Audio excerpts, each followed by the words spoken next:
When you are a high-level decision maker, an executive, an SVP, those decisions come with not just high stakes, massive ripple impact. So the necessity to be exceptional in decision-making is part of the executive's responsibility. When we take a peek at our emotional intelligence when it comes to decision-making, we're looking at 3 very specific skills and a host of other contributors. So our decision-making and emotional intelligence has 3 primary skills: problem solving, reality testing, and impulse control.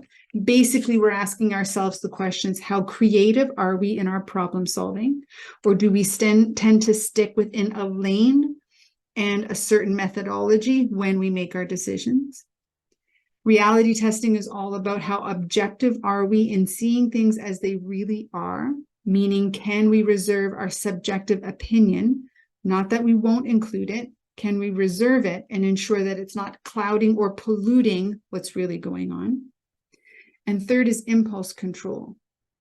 How strong are our self-mastery skills so that we avoid impulsive knee-jerk reactions?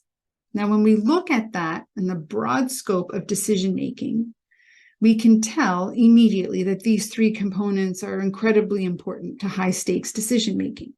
But if we come micro and look at the small emotional intelligence skills that all line up to help us do these things, we're starting at the foundation of our EQ, which is our emotional self-awareness. We have to be aware of the emotions that drive, hinder, disrupt, motivate, problem-solving, reality testing, and impulse control.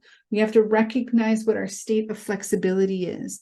Are we open-minded, adaptable as circumstances change, or are we rigid? And we can generally feel the difference between when we're open and when we're rigid. Are we managing our stress on a regular basis? So do we have a high-level baseline stress, or are we at a low-level baseline stress? Because clearly low-level baseline stress frees up the mind and the body to be more intelligent. Are we using our assertiveness in effective ways to influence rather than using aggressive, coercive communication? Because when it comes to high-stakes decision-making, we have to be very good at communicating with the people around us. And then finally, our self-regard, which is the level at which we can maintain our own confidence and sense of self. In high-stakes decision-making, are we focused too internally on what does this say about me? What if I make a wrong call? If we're focused too much internally, we miss a lot of that reality testing of paying attention what's going on around us in our decision-making. Several components line up, executives. Don't just look at the one thing. Generally, we look at our IQ. Ensure that we're looking at all of these realms within our emotional intelligence to up our success in decision-making.